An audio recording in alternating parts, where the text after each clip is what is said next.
7, 8, 9, 10. Cukup.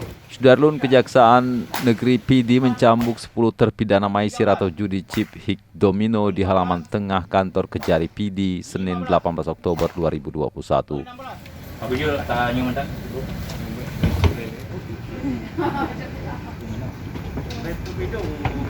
Sesuai salinan hasil putusan yang dikeluarkan Mahkamah Syariah Sigli, ke-10 penjudi online dicambuk 12 hingga 20 kali menggunakan rotan oleh 2 algojo yang bertugas.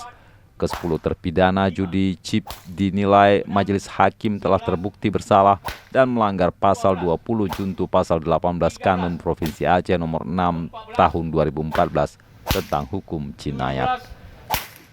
18. Satu persatu terpidana judi online mampu menahan sebatan rotan hingga selesai, kecuali MH yang menjalani sebatan 18 kali tidak mampu menahan sebatan algojo karena beralasan kondisi tubuhnya yang tidak sehat. Saat diperiksa tim dokter ternyata kondisi kesehatan MH sehat sehingga jaksa sebagai eksekutor kembali melanjutkan proses cambuk hingga selesai 18 kali.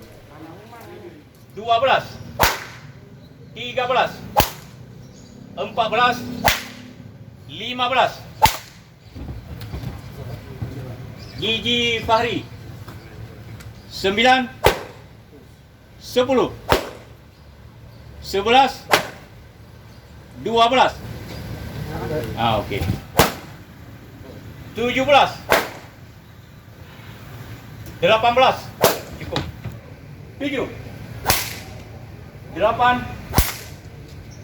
9. Dari Sigli Muhammad Nazar, Serambion TV.